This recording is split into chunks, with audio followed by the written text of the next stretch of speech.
Salam, salam sejahtera. Kita berjumpa lagi Bapak Ibu.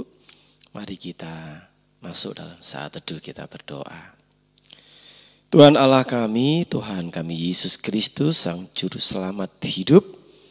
Kami berterima kasih dan kami bersyukur penyertaan Tuhan di hidup kami.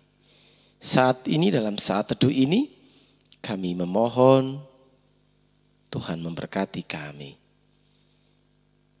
Di dalam Tuhan Yesus kami berdoa. Amin. Bapak Ibu yang terkasih, dalam hidup bersama dengan banyak orang,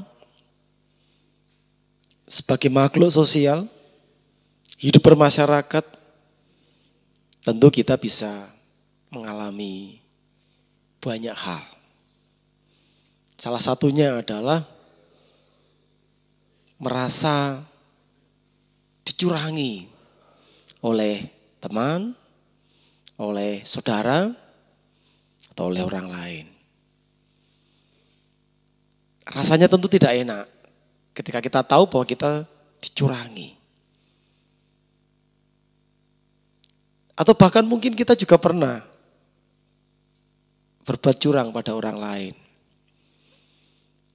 Jadi kalau kita pernah dicurangi dan kita merasakan tidak enak, sama sebenarnya ketika kita berbuat curang kepada orang lain pun juga merasa gak enak.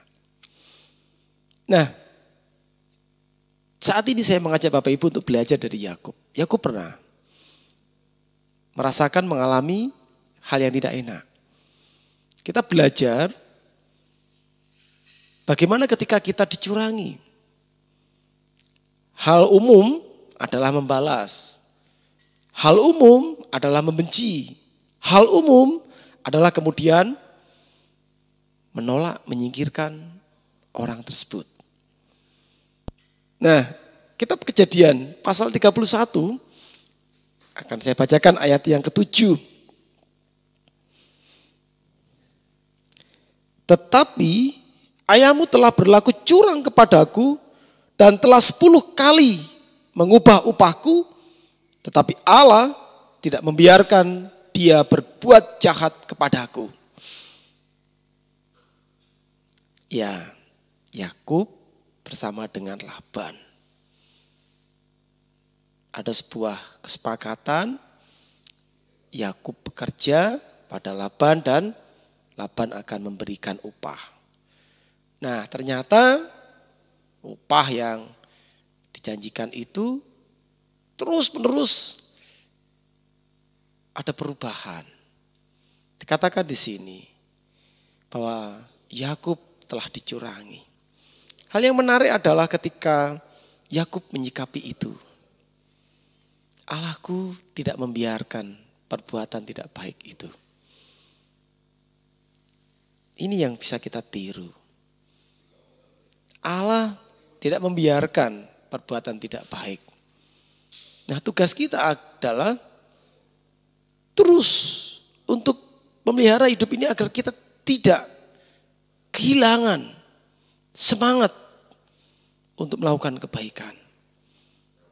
Seperti yang saya katakan tadi, kalau sudah dicurangi, kita bisa marah, membenci, memusuhi, menyingkirkan. Nah, kita diajak di sini oleh Yakub. Bagaimana kita menyikapi itu sebagai umat Allah. Terus ada dalam sebuah kebaikan. Terus berbuat baik. Memang tidak mudah. Yakub mengajari kita untuk meyakini bahwa Allah tidak membiarkan itu.